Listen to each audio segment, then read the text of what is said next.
जकरा तू तकले मर नजर आगे जिंदगी जोर भ गेले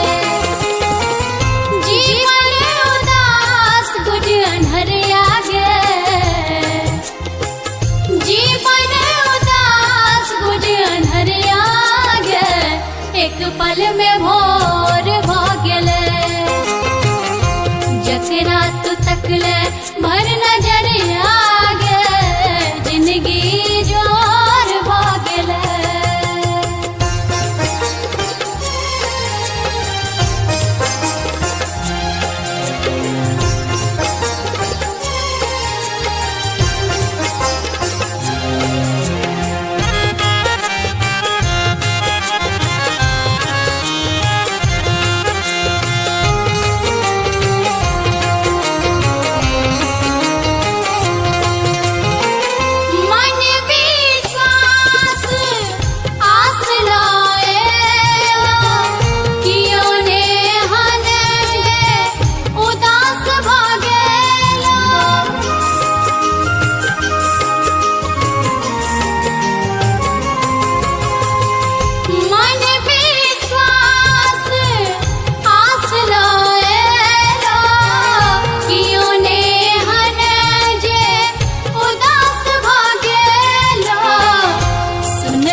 जिंदगी जोर भ गेले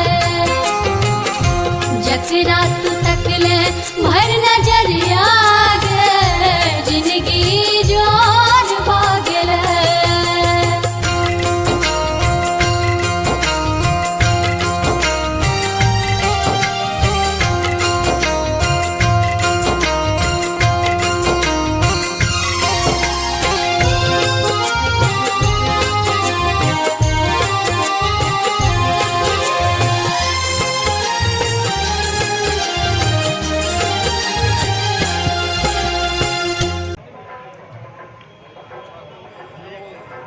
बानेश्वर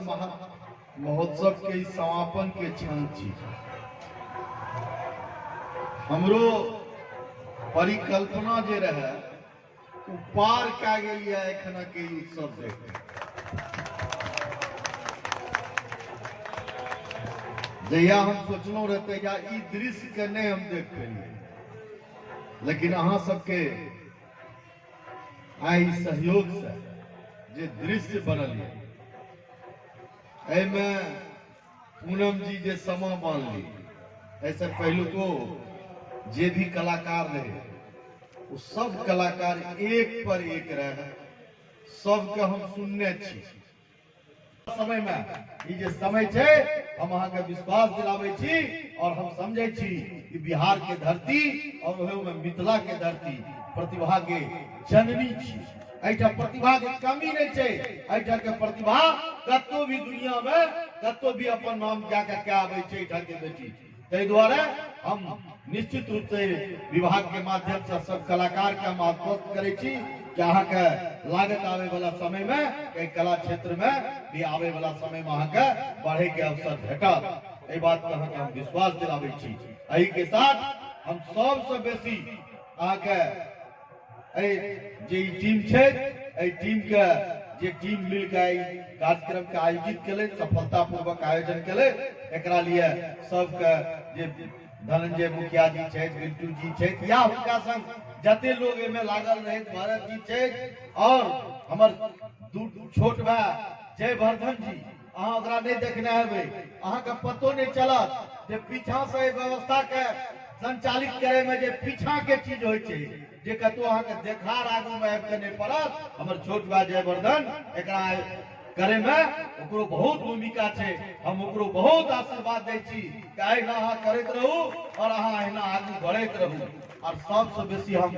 प्रणाम करे ले चाहे छी अहाँ के जे अहाँ महोत्सव हम कतनो बड़का क्या लेबे कलाकार के एनो आइन लेबे जो अहाँ नहीं रहबे सब फीका पड़ जेते त जे अहाँ ए स्वरूप में इठा रहिए ठीक कहले पूनम जी अहाँ के बहुत महोत्सव हम गेल छी या विभाग छै त अहाँ सोचि सकै छियै जे बराबरे हमरा जाय के मौका लागैया। एहि दृश्य ई जे दृश्य छै पूनम जी एखन कहैत रहे जे एते जगह हम जाय छी ई त सब मंचे पर जाय छै, लेकिन जे रूप में अहाँ एहि महोत्सव के आनंद उठेलहुं है ई बहुत कम बिरले भेटे छै। ताहि दुआरे अहाँ सबसे बेसी एहि महोत्सव में स्वागत योग्य छी, अहाँ के हम प्रणाम करे छी। आ बाबा बानेश्वर के हम कहे छिए हे बाबा बानेश्वर अही स्वरूप में हमारे जनता का अहाँ अहिना प्रसन्न कऽ के राखू। एही के साथ हर हर महा